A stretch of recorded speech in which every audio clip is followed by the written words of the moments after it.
take that water and use it to create hydrogen, which can then be piped to different places outside of the state of Montana and used as a source, essentially a green, a natural gas source to offset energy needs throughout the West. The pipeline would run all the way from the state of Montana to Utah, where the hydrogen would be stored in these giant underground salt caverns. It's a huge project in terms of scale and potential impacts, both for Montana and throughout the West. And I'm not going to spend too much time talking about the project specifically, but what is green hydrogen? It's potentially a good thing for the state of Montana, right? We're talking about a transition from fossil fuel energy to potentially green sources of energy in the state. That's certainly not something that the Clark Fork Coalition is opposed to. So why are we tracking this legislation so closely? Because of the water implications, and those are something that those are some implications that haven't really been spoken to and are sort of being left out of the conversation at this point. Green hydrogen, the process of hydrolysis that creates that hydrogen requires a large amount of water. So what we're asking is, how much water is needed for this project? Where's that water going to come from, and what does that mean for the net availability of water in an already stressed out Upper Clark Fork watershed? The Upper Clark Fork, for those of you who aren't familiar, is home to some pretty huge issues that it's grappling with right now. It's the headwaters are one of the largest Superfund sites in the country. It's an over-appropriated basin, which means it's closed to all new water rights because there just aren't enough water resources available to meet existing needs. So when we start talking about a new use of water within the basin, we want to know where that's going to come from.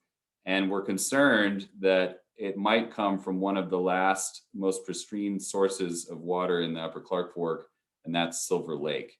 I think the only thing I'll add for HB 170 right now that's alarming, and other than the water impacts that are related to this project that forms the basis of the bill, is the fact that the bill would exempt green hydrogen projects from the Major Facilities Siting Act, which is a piece of environmental legislation that was enacted specifically to deal with the environmental and private property right impacts of giant pipeline projects that run through people's backyards, that grant eminent domain to companies to build this infrastructure on private property. So that's another concern we have with the bill as it's written.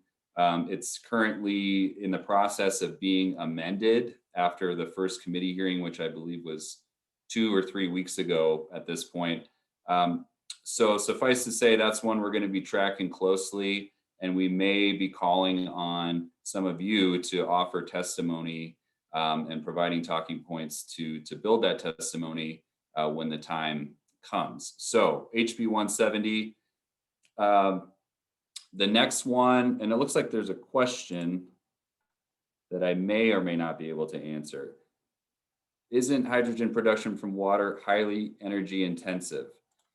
Yes, and that's the other reason why the devil's in the details when it comes to this project. If it's going to be a green hydrogen project that requires a large amount of energy and water, then we want to ensure that we're taking the steps to make certain that it's going to be green energy sources that are providing the energy, that we're not burning coal, for example, to provide energy for a green hydrogen project. So yes, that's a very good point, Gary, and that's something I think that still needs to be sorted out here. Yeah, and feel free to chime in while I'm speaking with questions in the chat if you have them. And I'll either answer them or I'll defer to Karen or John. So the next bill that I wanted to mention is Senate Bill 136. And what this bill would do is limit the Montana Department of Natural Resources, limit their review of new water use permits to impacts to existing water rights and no other water resource impacts. That's a pretty big change in the existing statute. So for those of you who aren't familiar with the Water Use Act, if you're going to use water in Montana, you need a permit to do it. And you have to get that permit from the DNRC. Before they can grant you a permit, they need to determine whether water is both physically available for your permit and whether it's quote unquote legally available. And that encompasses a whole host of needs. The DNRC goes through a really rigorous process to determine if water is legally available for your new water right permit. What this bill would do is eliminate all other issues and concerns related to water availability from the DNRC's purview and state that they can only look at whether there are other water rights that would be impacted by a new water permit. We've got a number of concerns with this bill as well, and we communicated those at the first hearing at the Senate Natural Resource Committee last week. First and foremost, I guess I'll just speak on the biggest concern that we have, and that is that it would endanger some of Montana's most pristine water resources. Those are called outstanding resource waters. These are the rivers and streams and lakes that are found in our national parks and wilderness areas. They're a very small portion of the total water resources in the state of Montana, but they've been given the highest legal protections of any waters in the state, specifically for that reason. They have huge ecological and economic value, some of the most pristine water in the lower 48. And so they've been afforded these high legal protections. What this bill would allow the DNRC to do is grant a new water right, potentially for water uses within a wilderness area or a national park, without considering how that permit would impact outstanding resource waters.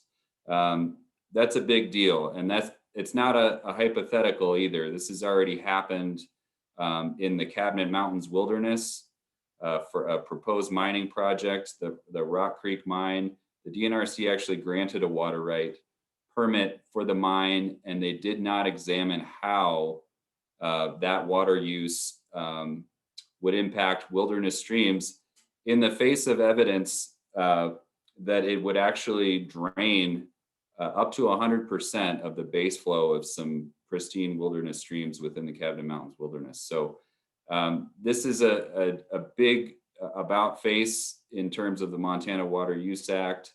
It really narrows the public's opportunity to weigh in on impacts to outstanding resource waters, among other water resources in the state.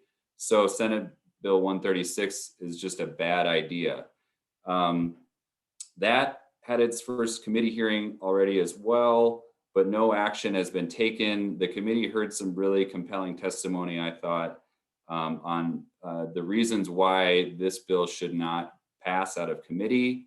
But given the makeup of the committee, it's questionable whether they'll move forward. It does have the support of Republican leadership. So that's one we're going to be tracking as well. If it moves to the House, there'll be another opportunity for the public to weigh in. And again, we'll provide talking points, and hopefully some of you folks can weigh in on Senate Bill 136 as well. And the other one I think we're going to discuss is Senate Bill 164. Lily, did you have something before that? Yeah, so Mary had a question there in the comments, and I'm not sure you've seen it. And Mary, correct me if I'm wrong, but I think you're asking how this 136 would impact wetlands, or how that might play into wetland protection. Yeah, so my reading of this change in statute is that it would impact wetlands. It would really impact any water resources that exist within wilderness areas or national parks, as long as they're designated as outstanding resource waters. I also think that there are implications for wetlands when we're talking about controlled groundwater areas or stream depletion zones. And those are limited areas that have been sort of, we placed protections, unique protections around these areas because the water resources are already over appropriated, and any further groundwater or surface water uses would result in net depletions. And so that includes wetlands, it includes lakes, streams, rivers. All of those would no longer be subject to the DNRC's review under this new permitting process. They only have to look at a list of water rights that exist, determine whether those water rights are going to be impacted, and then move on from there. So yeah, I think we're talking about wetlands as well.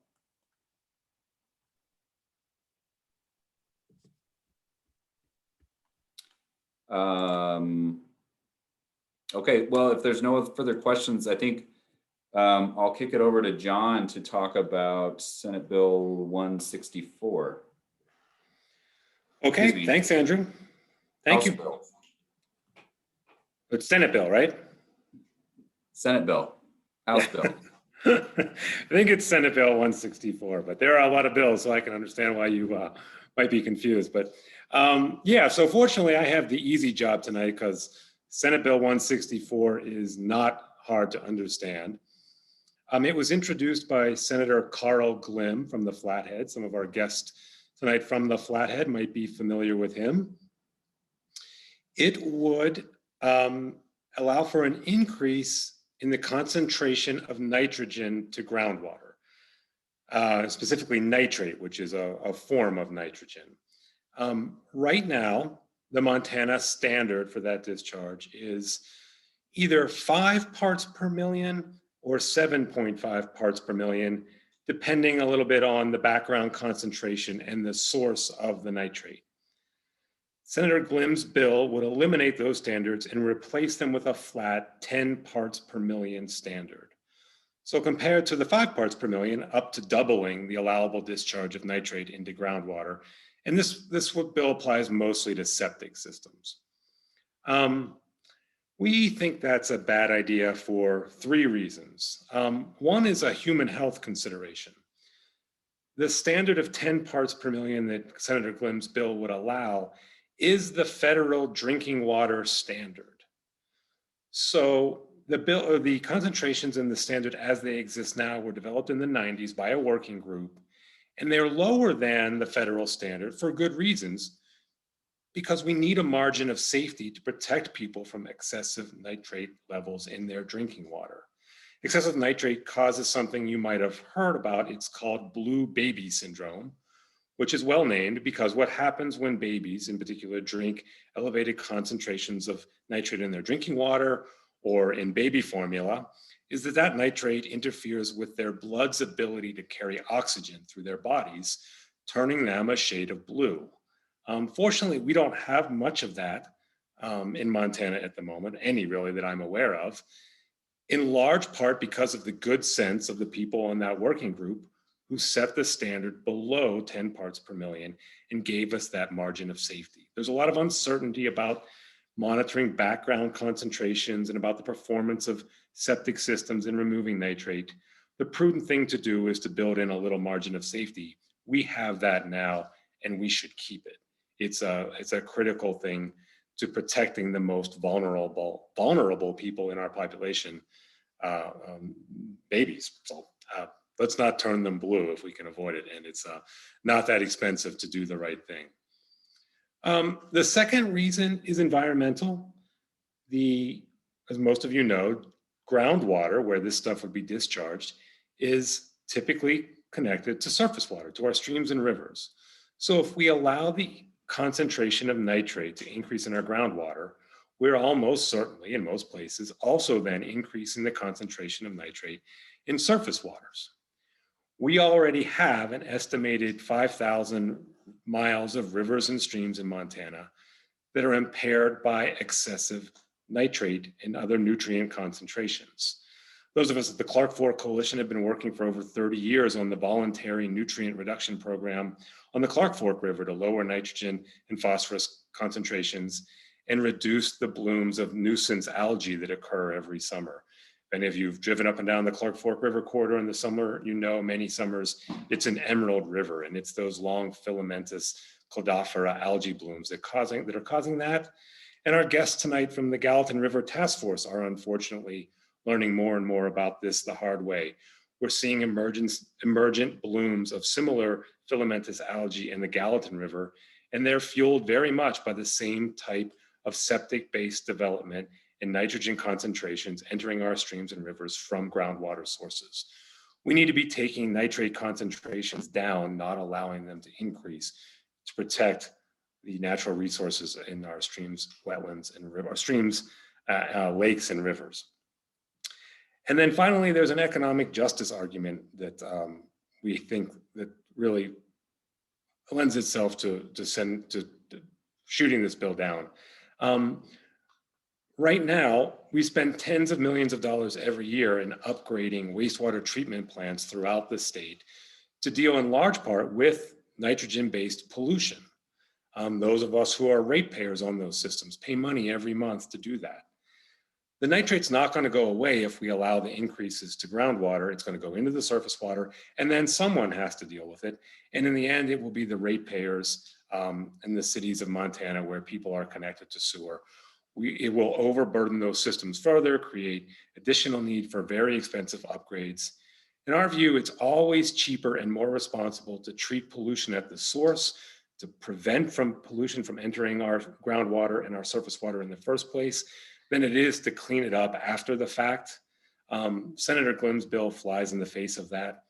We were encouraged at the hearing in which Andrew offered this similar testimony on February 3rd, because the Montana League of Cities and Towns objected to the bill for just this reason.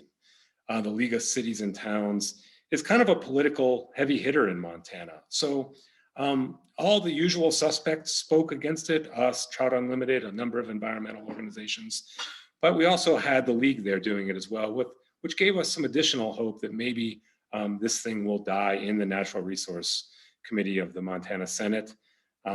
It's awaiting executive action. We don't know exactly when that will occur, but we suspect probably very soon.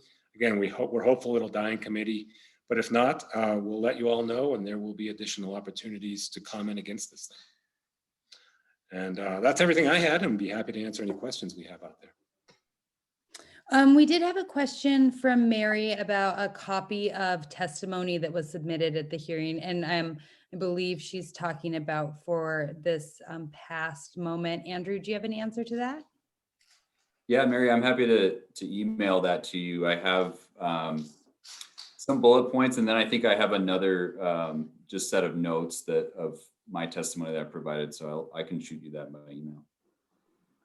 And we also sent out an update with some talking points about the bill and some general background information. If you didn't get that, Mary, we could share that with you as well. And I'm gonna take just a second here to tune everybody in to where we have that information on our website, where you can find a copy of talking points as well as actions that our WaterWatchdog, that our people can take. And so to share that, I thought I had it pulled up right here.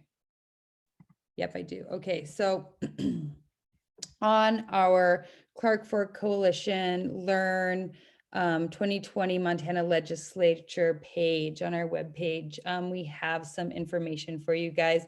And at the bottom, we do have a place that has current action alerts. If this link right here, it tells you what our stance on it is, as well as we'll link you to a document that has kind of who to call, why it's bad, as well as some of those committee members who we need to get in touch with. So again, I know that that link is in our chat already.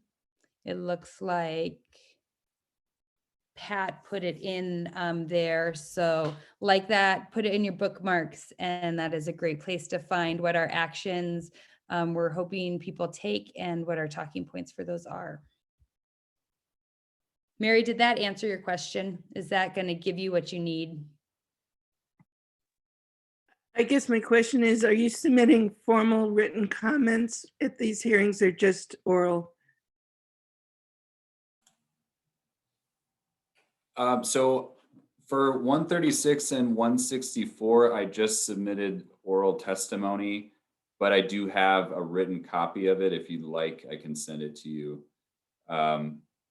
You know, in my experience, I think if you want to supplement with something in writing, if you had additional points you just didn't have time to make, I think that's a good thing, but usually one or the other will suffice. Thanks. It's nice just to understand these issues more in depth, to see the full comments if possible. Sure. Thanks. And on that, Andrew, one thing that I have heard, I think I heard this at the MEIC, their last legislative update, was they were highly recommending submitting written and oral testimony if you were doing it, because there were glitches with the virtual testimony and people were not getting through. So even a short recap submitted, I think that there are people who are struggling to stay in those rooms, struggling to stay in the queue. So just a recommendation there.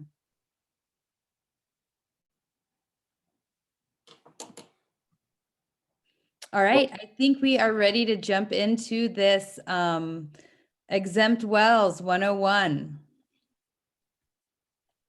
Perfect. Lily, can I share my screen? Will it work? Okay, here we go.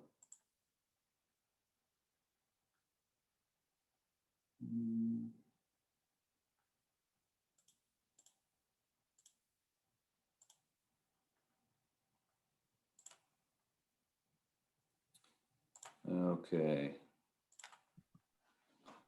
Is that showing up? Looks good.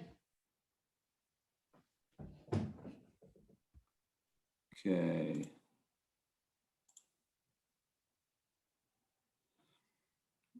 All right, so as mentioned, I'm going to talk about exempt wells, and this has been a key issue for the Clark Fork Coalition for decades. I'm sure some of you are familiar with it. As John mentioned, I'm glad we have folks from the Gallatin Valley and the Flathead here for this. I mean, so some of the fastest growing areas of Montana right now. I think Gallatin is one of the fastest, Gallatin County is one of the fastest growing areas in the nation. So exempt wells is a big issue across the state, but it's particularly an issue in those areas where we're seeing a lot of growth.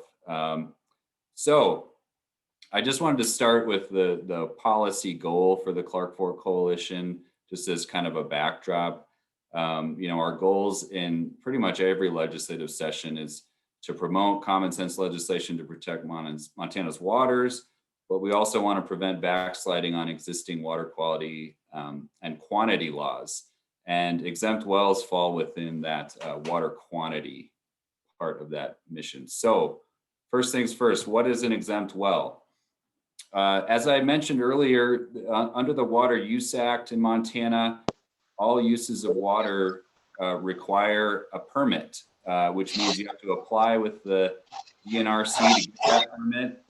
The DNRC undergoes an analysis to determine whether that new water use is actually, whether there's water available and whether that new water use is going to impact other water users and other legal restrictions that we have on the state's uses of water.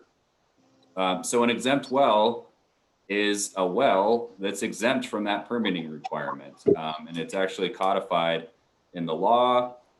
This was a law that was enacted in the 1980s. And what it was originally intended to do was allow for small rural water users in dispersed areas to drill a well, a low impact well, without having to go through the burdensome permitting process.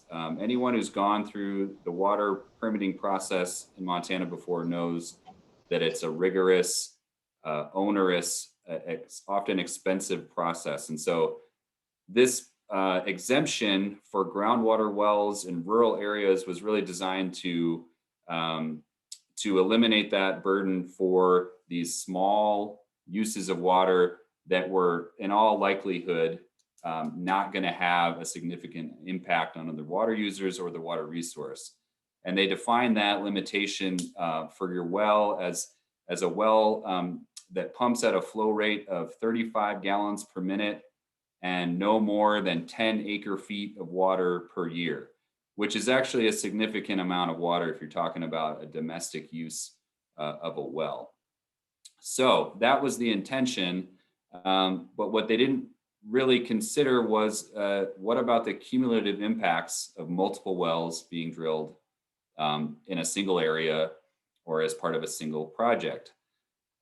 So the law states that to deal with that issue, the law states that a combined appropriation, so a cumulative look at multiple wells as part of a single project or proposal, still requires a permit. But they didn't define what a combined appropriation means. So that's where we get into the exempt well loophole. So they asked the DNRC to define a combined appropriation.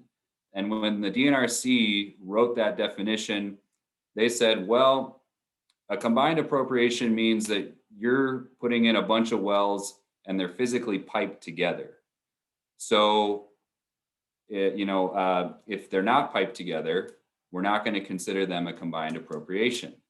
Based on this definition, development and developers in Montana just went gangbusters. They no longer needed a permit for their subdivisions as long as they drilled individual wells for each lot that were not connected physically. Following the DNRC's revised definition, which came out in 1993, 3 out of every 4 wells in Montana was exempt from permitting. We now have over 130,000 exempt wells in the state, and that's largely because of this loophole, which was exploited by the building and development community. The picture on the screen here from the bottom left is, of course, Gallatin Valley, which has exploded with subdivisions. And then the picture on the right really shows you the problem with this loophole. You see at the top there, that's an irrigated field that's irrigated via a sprinkler system, drawing groundwater from a pump. That's an agricultural use. It requires a permit.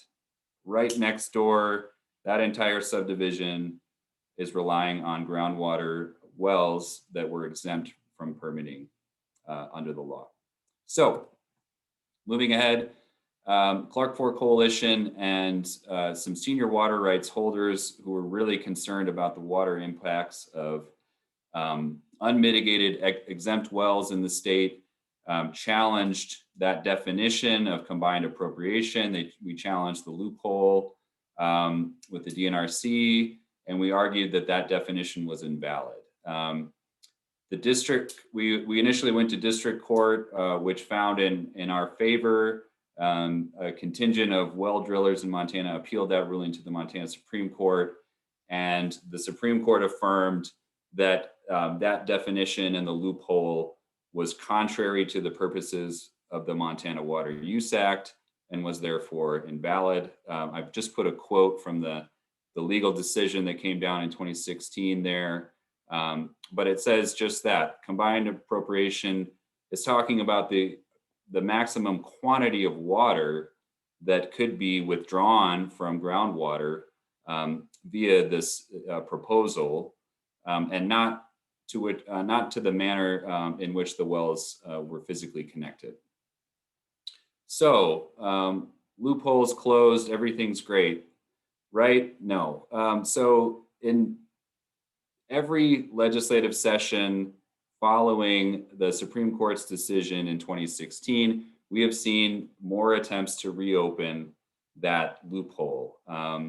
Despite evidence that development in Montana has not been impeded really at all by the closure of the exempt well loophole, we're seeing subdivisions now where developers are building up to 60 to 80 lot subdivisions that can rely on 2 to 3 exempt wells, as opposed to the previous loophole, which will allowed 60 to 80 wells for that subdivision. But we've still seen attempts. We saw one in 2017 to reopen that loophole. And we narrowly evaded reopening of the loophole in 2017, a bill that was passed both the House and the Senate, but was ultimately vetoed by Governor Bullock. This session, as Karen mentioned, it's alarming because we do not have a backstop in the governor's office. So I just want to touch briefly on what we're looking out for right now. There are a couple of draft bills that we've seen come out of the legislature. One is less alarming, the other is more alarming. The first one, these are both drafts right now, so they have not been introduced. One of them is not even available to view on the legislature's website yet. But the first one was introduced, or will be introduced by Senator Blasdell, who's from Kalispell, and it would provide an exempt well exception for so-called family transfer parcels. And those are family transfer parcels are parcels that are given, gifted between immediate family members. It's usually a 1 to 2 acre lot that's given to another family member for their use, and it is exempt from some, but not all, subdivision permitting requirements. This bill would allow for an exempt well to be drilled for domestic use on those family transfer parcels. And it does have some sideboards to prevent this exemption being abused by the development community. Are we concerned about it? Yes, but what we're really concerned of is the other draft bill here, again proposed by Senator Carl Glimm, that would codify the invalidated definition of combined appropriation. We're just talking about the definition that was already struck down by the Montana Supreme Court as being contrary to the Montana Water Use Act. This bill would simply put that definition in statute, I guess as an attempt to change the legislative intent and reopen the loophole. So this is the primary bill of concern for the Clark Fork Coalition, and I think should be for most folks that care about water resources in the state. We're really talking about, as Karen mentioned, turning back the clock another 20 years to right where we were when we saw exempt wells explode across the state, and really saw some significant impacts to surface waters from these unmitigated development of Montana's groundwater resources without any permitting requirements at all. So again, these haven't been introduced yet, and we really don't know what the exact language is going to look like until we see those bills be introduced. But once they are introduced and hearings are set, we will be sending out alerts to all of you folks. And I really think that we have a silver lining this session. You know, although it is awkward with the whole hybrid nature of the session, it's partially in person, and then they allow for this remote testimony as well. You know, I think one of the good things is that we really have an opportunity, and it's easy for folks to get online. You just need to make sure you're doing it 24 hours in advance of the committee hearing, but you can hop on your computer as opposed to driving to Helena to offer your testimony, to let these lawmakers know how this legislation is going to impact you, your concerns about it. You can do it succinctly and respectfully, and it's on the record. So I do think that we'll be asking folks like yourselves to weigh in on these exempt well bills if we see them move out and into committee, and we're going to do whatever we can, particularly on the Glimm bill if it's introduced, to prevent this from happening. So that's exempt wells in a nutshell. Happy to answer any questions that folks have.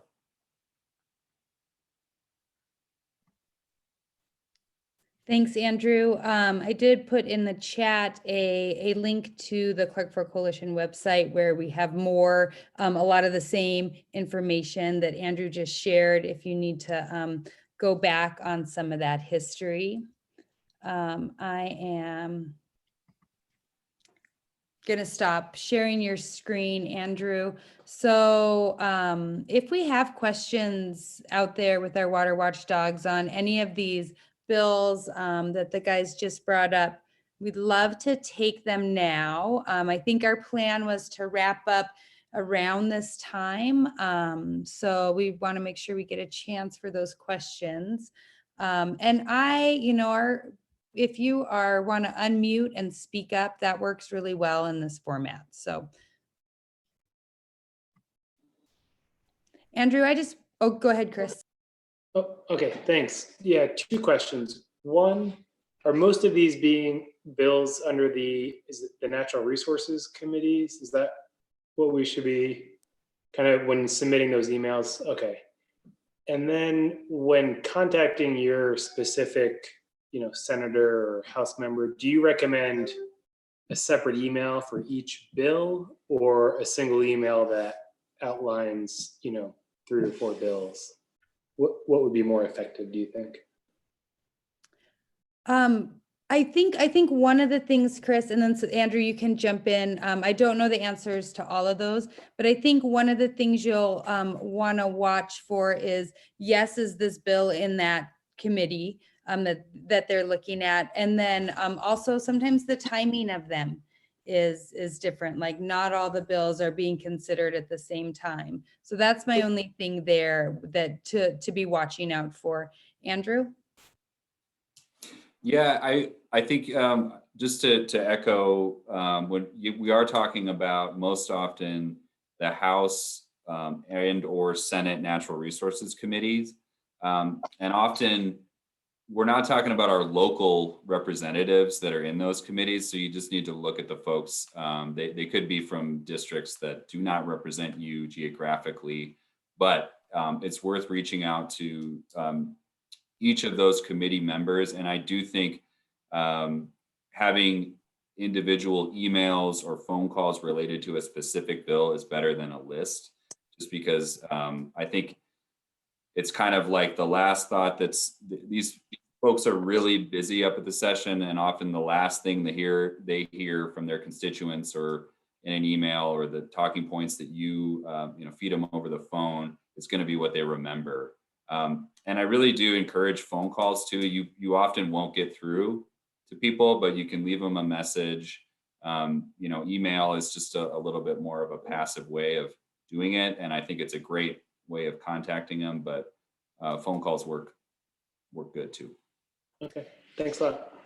And I've heard that feedback in another session from a legislator who said that looking at the stack of messages that came in through the phone on her desk at the end of the day was something that left an impression. So I think we talk a lot about this testifying.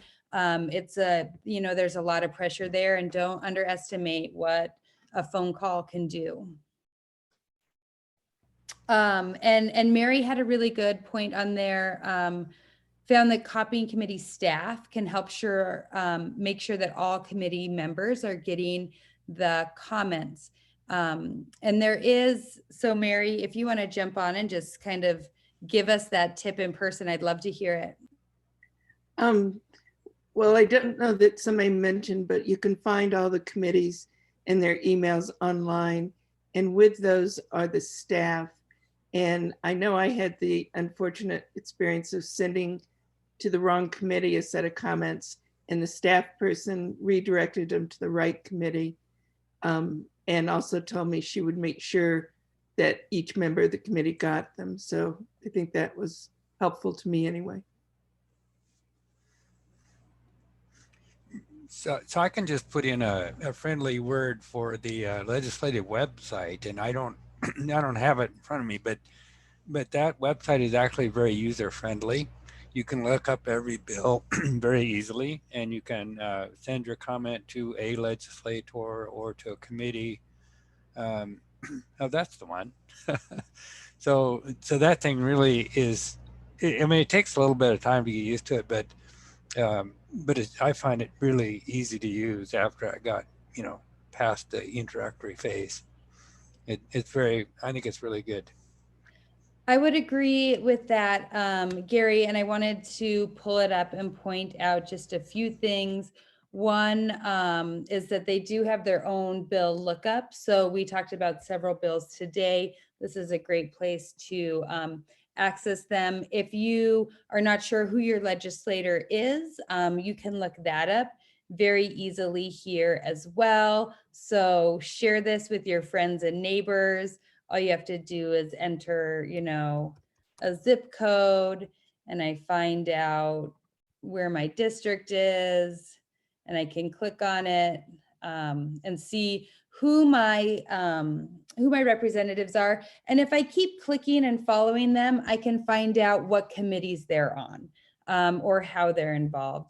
You can find out who the session committees are, some more information about when they're meeting there. And that's a great point, Chris, that really the House and the Senate both have natural resource committees. And that's where a lot of the bills that we'll be talking about are being heard. If you follow the issues that Karen talked about, I'm not sure, Karen, do you know where those bills are being heard? What committee that is exactly? I am not exactly positive. Andrew, I would rely on you. Is it Judiciary Committee?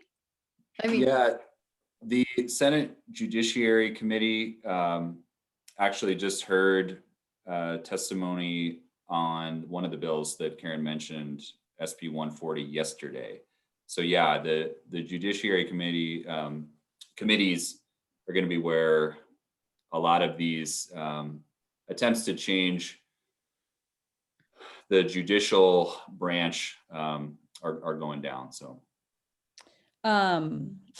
you'll also hear of things about funding to public lands, those types of things. While we didn't highlight those bills today, you can track them personally, learn about those committees here.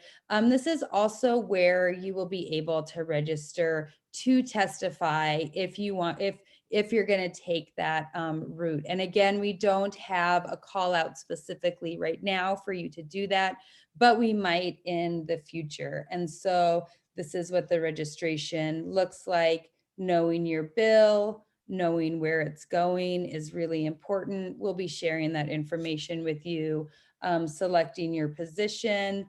Do you represent a party other than yourself? The answer to that will be no.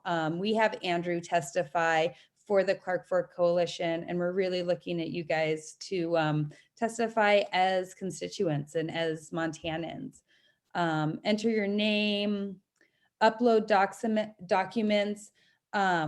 This, I believe, is where you need to enter NA. I do not think it will let you register if you don't add something in that comment.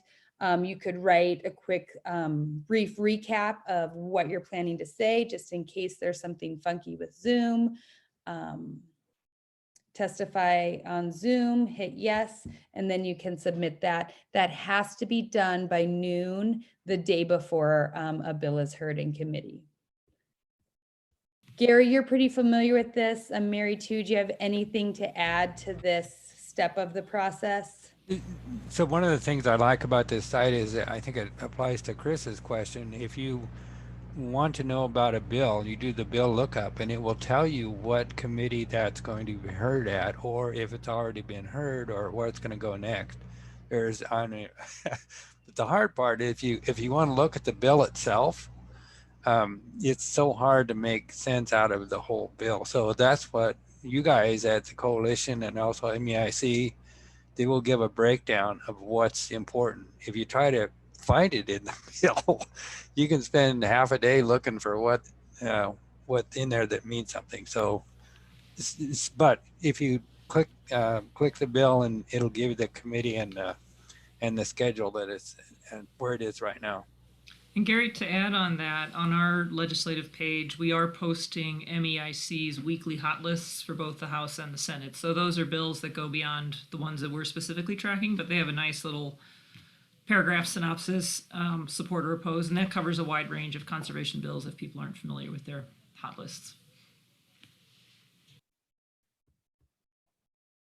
All right, so are there other questions out there? We've had a few people drop off. It is about that time. And so I just wanted to wrap up and say thank you guys all for joining us. We are really, really pleased with the response of our WaterWatchdog team. I feel really fortunate to have you guys on here helping us amplify our voice. I maybe will let Karen sign off, but one more time, I'm going to put a plug in that our voice is only as big as our membership, as our community. We do have a way to become a member of the Clark Fork Coalition. Regardless of where you are, you can become a member, help us do this work. We have an underwriter for all new memberships. So I will put that in the chat and end with thank you so much for being here. And I also want to thank everybody. Really appreciate you taking the time tonight. And I also want you to know that there's actually 69 clean water advocates who are part of the WaterWatchdog group this year. I know that it was kind of short notice on tonight's happy hour. So we'll plan to continue to do some of these things going forward as any new bills surface or as an exempt wells bill comes to light. So again, really appreciate your time tonight. And thanks for standing up for clean water and healthy rivers. Yeah, thanks to all you guys. Thank you. Thank you. Bye. Bye. Night.